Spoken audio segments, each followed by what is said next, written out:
Hello everyone and welcome back to the channel. तो guys हम फिर से एक सेशन लेके आए हैं आपके लिए जो यूपीएससी सीसेट कॉम्प्रीहेंशन में आपकी बहुत मदद करने वाला है।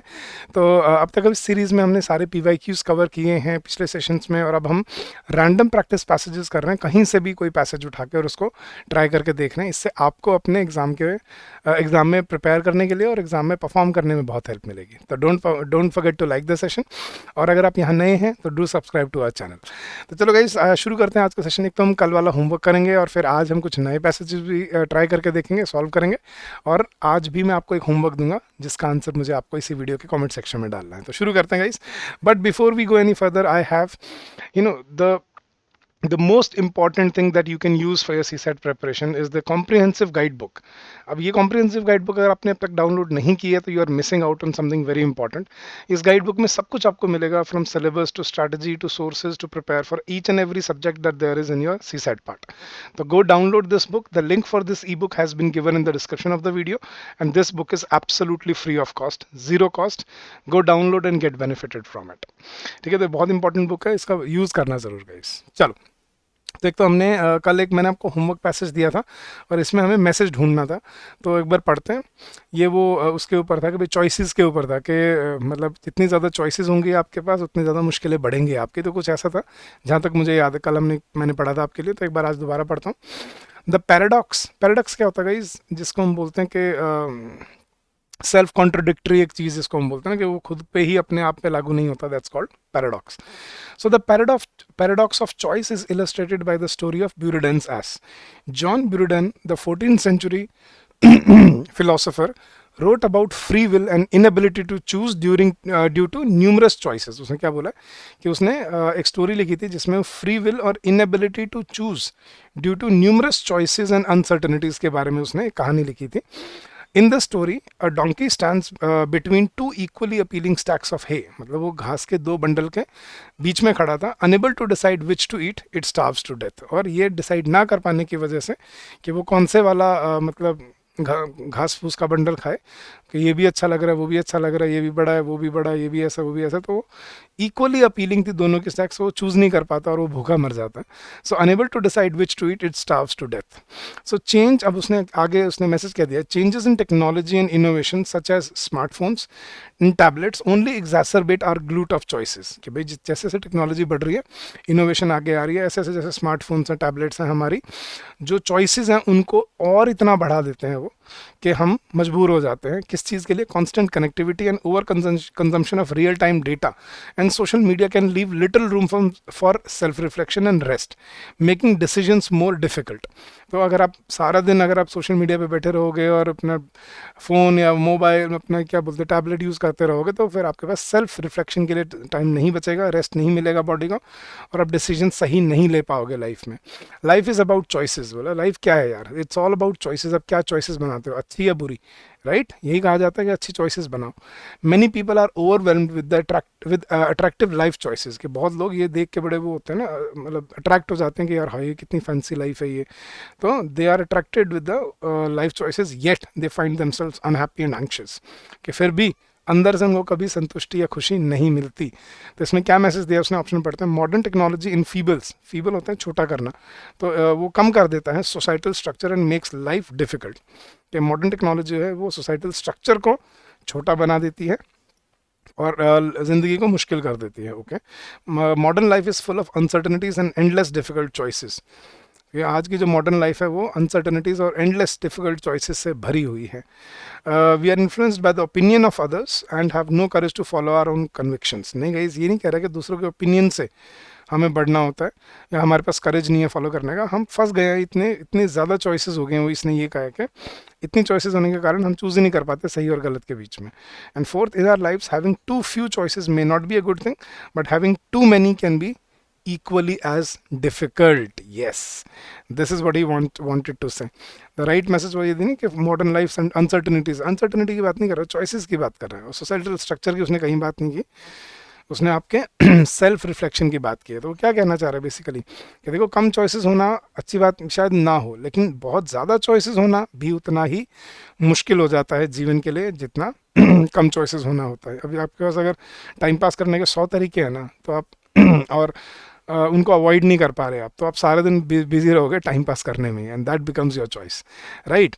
तो यही उसने कहा है कि आज के टाइम में चॉइसेस इतनी ज़्यादा हो गई हैं हमारे पास कि हमें यही नहीं समझ आ रहा सही और गलत के बीच में चूज़ कैसे करना है। So option D was the right answer. चलो गाइज, आज कुछ नए पैसेजेस करके देखते हैं। ये भी 2023 के ही पैसेजेस हैं गाइज, जो 2023 पिछले साल पूछे गए थे, तो ये भी आपको ज़रूर हेल्प करेंगे। तो अब इस पैसेज में हमें सही अजम्पशन ढूंढना था, तो पैसेज पढ़ते हैं पहले। Environmental problems cause health problems, कि जो इन्वायरमेंट की जो प्रॉब्लम्स हैं, ठीक है, उससे हेल्थ प्रॉब्लम्स खड़ी होती हैं। अगर इन्वायरमेंट, अगर मतलब पोल्यूशन होगा, अगर बहुत ज़्यादा एक्सट्रीम इन्वायरमेंट होगा, तो उससे हेल्थ पे इम्पैक्ट पड़ता है। तो environmental problems cause health problems. Substantial changes in lifestyle can reduce environmental और health problems, but the idea appears almost impossible to adopt. कि भाई सब्सटैंशियल चेंजेस इन लाइफस्टाइल अगर आप करो, लाइफस्टाइल चेंज करो अपना, कि मतलब पोल्यूशन ना फैलाओ, गलत चीज़ ना खाओ, गलत चीज़ ना पियो, तो हेल्थ और इन्वायरमेंटल प्रॉब्लम्स को रोका जा सकता है। बट ये जो आइडिया है ना, ये इम्पॉसिबल लगता है अडॉप्ट करने में। विद इन्वायरमेंटल प्रॉब्लम्स, और प्रॉब्लम क्या है, क्यों नहीं अडॉप्ट हो पाते ऐसे changes? With environmental problems individual efforts can be perceived as having a negligible effect. कि भाई अब मैं अकेले, मेरे पोल्यूशन ना करने से कौन सा बहुत पार्ट टूट रहा है यार, मैं पोल्यूशन कर रहा हूँ तो क्या फिर मेरे से पोल्यूशन हो रहा है? तो ये चीज़ आ जाती है, इंडिविजुअल एफर्ट का कोई उसको नेग्लिजिबल इफेक्ट मानते हैं, and therefore it leads to inertia. तो लोग इन्वायरमेंटल चेंजेस नहीं कर पाते अकेले, इंडिविजुअल चॉइसेस, मतलब इंडिविजुअल इनपुट्स की वजह से। एंड विद हेल्थ, अब हेल्थ में क्या इशू है? अब हेल्थ प्रॉब्लम्स में on the other hand individual choices can make the difference between life and death. ठीक है, लिटरली कि इंडिविजुअल चॉइसेस में, हेल्थ में इंडिविजुअल चॉइसेस लाइफ और डेथ डिसाइड कर सकते हैं literally, but yet barring a few there seems to be the same collective lethargy towards making their choices. लेकिन सिर्फ कुछ लोगों को छोड़कर हेल्थ में भी लोग ज़्यादा ध्यान नहीं देना चाहते कि अगर हम लाइफस्टाइल चेंज करें, अच्छा खाएं, अच्छा पिए, अच्छा रहें, तो हम हेल्दी रहेंगे। लेकिन लोग नहीं करना चाहते, खाना वही है उल्टा पुल्टा, पीना वही है गलत चीज़ें, और फिर कंजम्पशन बुरी है तो फिर हेल्थ भी बुरी होती है, फिर डेथ भी आती है, मतलब मौत भी हो जाती है, राइट। तो उसने बोला कि हम अपनी लेथार्जी की वजह से हम अपनी हेल्थ प्रॉब्लम्स या इन्वायरमेंटल प्रॉब्लम्स को नहीं चेंज कर पा रहे। हम क्या वेट कर रहे हैं कि भाई हमारे अकेले करने से क्या हो जाएगा, दुनिया क्या बदल जाएगी? तो ऑप्शन देखते हैं, we are likely to spend more money on cure than prevention. अब इसने क्या अजम्पशन दिया कि भैया अगर यही चलता रहा, अजम्पशन क्या होता है, अगला स्टेप क्या होगा कि अगर हम यूं ही इन्वायरमेंट को ख़राब करते रहे और हेल्थ को ख़राब करते रहे, तो फिर अब हम प्रिवेंशन की बजाय हम क्योर पे पैसे लगाएंगे, फिर जब बीमार हो जाएंगे ना, फिर इलाज पे लगेंगे पैसे दवा के। ये सही बात है। It is the job of the government to solve our environmental and public health. Government की तो कोई बात नहीं है इसमें। Next, health can be protected even if environmental problems go I am sorry, नहीं गई, वो क्या कह रहा है कि हेल्थ को प्रोटेक्ट किया जा सकता है चाहे इन्वायरमेंट भाड़ में जाए, ऐसा कुछ नहीं कहा उसने। और फोर्थ क्या है, loss of traditional lifestyle and influence of western values led to some unhealthy ways of living. Western values की भी कहीं बात नहीं हुई है यहाँ पे।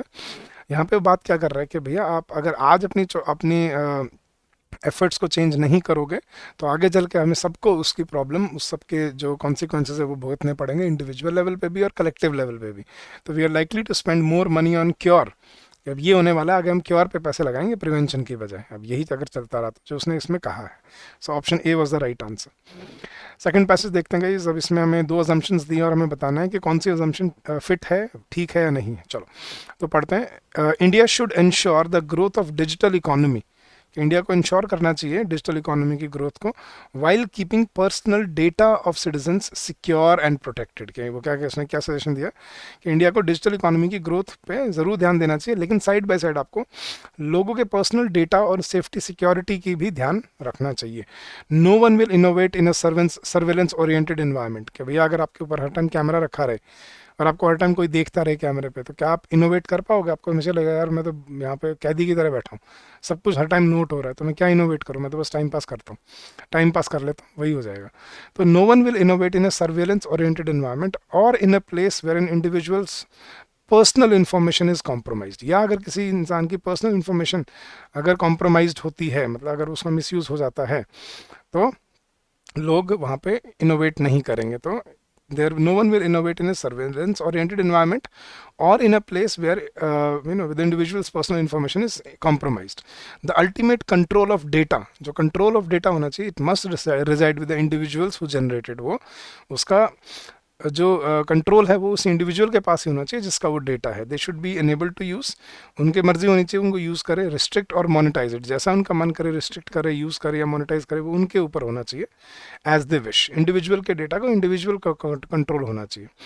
Therefore, data protection laws should enable the right kind of innovation.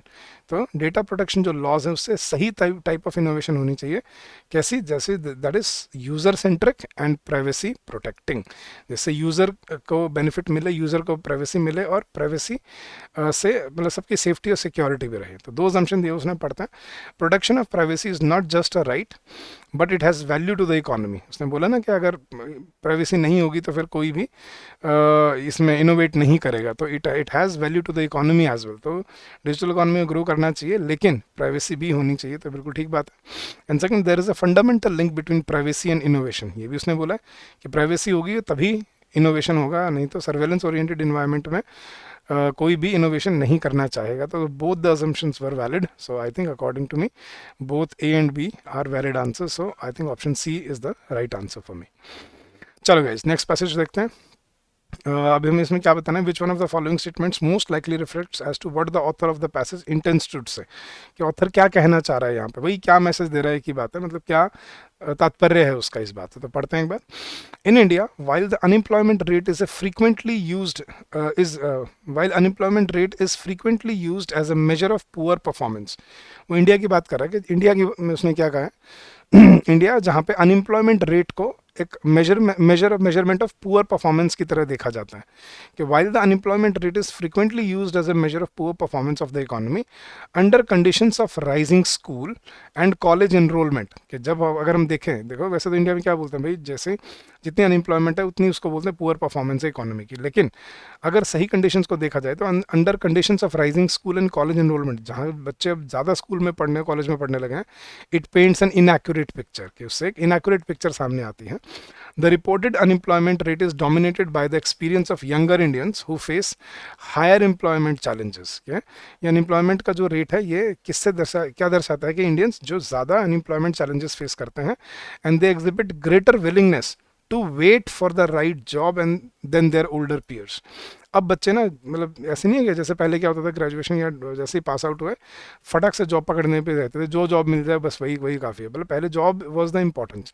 अब बच्चे वो नहीं करते. अब देखते हैं कंपटीशन इतना ज़्यादा है तो वो वेट करते हैं सही जॉब का. अपने ओल्डर पीयर से ज़्यादा वो वेट करने के लिए रेडी होते हैं. इसीलिए वो अनएम्प्लॉयमेंट आपको दिखता है कि अनएम्प्लॉयमेंट इतना ज़्यादा है. The unemployment challenge is greater for people with secondary और higher education and rising education levels inflate unemployment challenges. ये देखो ये बोला ना उसने कि जितनी ज़्यादा एजुकेशन होगी, हायर एजुकेशन होगी, उस उतने ही राइजिंग एजुकेशन लेवल्स होंगे और उससे ही उतने ही ज़्यादा अनएम्प्लॉयमेंट के जो रेट है वो बढ़ता दिखेगा. बट वो नेसेसरली ज़रूरी नहीं है कि वो अनएम्प्लॉयमेंट ही है. बच्चे वेट करना चाह रहे हैं आज सही जॉब के लिए compare to their older peers. तो उसने क्या कहना चाह रहा है ऑथर इसमें देखते हैं. Enrolment in schools and colleges is high but there is no quality education. नहीं, क्वालिटी एजुकेशन कहीं बात नहीं हुई है. Unemployment must be seen as a function of rising education and aspirations of young Indians. Yes, there are no labour intensive industries to accommodate the huge number of unemployed people. ये नहीं, ये कहीं बात ही नहीं हुई है इंडस्ट्रीज की. तो and the education system should be properly designed so as to enable the educated people to be self employed. कि भैया उनको बिजनेस के लिए तैयार करना चाहिए उनको. ये कहीं बात नहीं हुई है ना, उसका कोई असम्पशन है. ये वो कहना क्या चाह रहा है कि अनएम्प्लॉयमेंट को आज हमें राइजिंग एजुकेशन और एस्पिरेशंस ऑफ यंग इंडियंस के तौर पे देखना चाहिए कि भाई लोग ज़्यादा वेट करने को, सही जॉब की वेट करने को तैयार हैं, इंस्टेड के वो जो जॉब दिखे आंख बंद करके कहीं भी घुस गए मिनिमम वेज जॉब पे या कुछ भी करने लग गए. वो उसकी बजाय लोग वेट करके, बच्चे वेट करके और अच्छी जॉब के लिए तैयार करते हैं. देखा होगा यूपीएससी में आप सब तैयारी करते हो, 2-2, 3-3, 4-4 साल लग जाते हैं. तो वो 4 साल जो आप वेट कर रहे हो, तैयारी कर रहे हो, वो अनएम्प्लॉयमेंट में तो ऐड हो रहा है. लेकिन क्या वो सही पिक्चर हुई अनएम्प्लॉयमेंट की? नहीं ना. तो यही वो कहना चाह रहे थे. Unemployment must be seen as a function of rising education and aspirations of young Indians. So according to me option B is the right answer. तो ये थे गाइज आपके आज के प्रैक्टिस पैसेजेस. अब मैं आपको होमवर्क पैसेज दे रहा हूँ. ये आपको इसका आंसर मुझे आपको इस वीडियो के कमेंट सेक्शन में देना है. ठीक है. तो इसमें भी हमें 2 असम्पशन दी हुई हैं और मैं पढ़ता हूँ पैसेज आपके लिए, देखने के बाद. Scientists studied the vernal window transition period from winter to the growing season. They found that warmer winters with less snow resulted in a longer lag time between spring events and a more protracted मतलब लंबी देर से आने वाली vernal window. This change in the spring timetable has ecological, social and economic consequences for agriculture, fisheries and tourism. As the ice melts earlier, the birds don't return, causing a delay or lengthening in springtime ecological events. तो उसने change in ecological events बताया है due to the changed vernal window of transition. तो उसने assumption दिए हैं, मैं पढ़ता हूँ आपके लिए और आंसर आपने मुझे इस वीडियो के कमेंट सेक्शन में देना है. कि पहला अजम्पशन है global warming is causing spring to come early and for longer durations. And second, early spring and longer period of spring is not good for bird population. तो आपको बताना है इनमें से कौन सा अजम्पशन वैलिड है या नहीं है. तो मैं आपके आंसर की वेट करूंगा और अगले सेशन में मैं इसको डिस्कस भी करूंगा आपके साथ. तो that was the practice passages for today. अगर आपको हमारा ये तरीका पसंद आता है सिखाने का, पढ़ने का, तो you can also join us in our comprehensive course, जो कि आपको आज, अगर आप आज भी शुरू करोगे तो भी आप एग्जाम से पहले बिल्कुल रेडी हो जाओगे अपने सीसेट के लिए. अब इस कोर्स में क्या क्या है, इस कोर्स में आपको सारी सीसेट क्लासेस, सारे लेक्चर्स, मतलब एक एक क्वांट्स, रीजनिंग, इंग्लिश, सब कुछ आपको डे 1 पे अवेलेबल मिलता है, along with downloadable PDFs and practice questions for every chapter. Along with that आपको प्रैक्टिस टेस्ट सीरीज मिलती है जिसमें सेक्शनल टेस्ट मिलेंगे और फुल लेंथ टेस्ट मिलेंगे अपनी प्रैक्टिस के लिए और सिमुलेशन के लिए. फिर आपके वीकली लाइव डाउट सेशंस होते हैं फैकल्टी मेंबर्स के साथ, जिससे आप अपने डाउट पूछ सकते हो. और लाइव रिवीजन क्लासेस होते हैं जो अभी चल रही हैं, जिसमें हम आपको लाइव पढ़ाते हैं यूपीएससी सीसेट के लिए. So come join us and get benefited and be prepared for UPSC. Don't miss out on this opportunity because guys ये बेशक क्वालिफाइंग पेपर है but it is equally important, ये याद रखना. क्योंकि अगर इसमें अगर कट ऑफ मार्क्स नहीं आए, चाहे आप पेपर 1 में, GS1 में आप चाहे 150 मार्क्स ले आना, तो भी आप आगे नहीं जा पाओगे, पूरा साल वेस्ट हो जाएगा. I am not trying to scare you, I am just trying to paint the right picture here. Right, so thank you so much for your patience, for your receptiveness and for all the faith that you've put in us. Don't forget to like the video once again guys if you haven't done so yet. और अगर आपका कोई doubt है, you can always call us on this number, that is 8146207241 during the office hours, or you can also drop us an email at hello@edutap.co.in.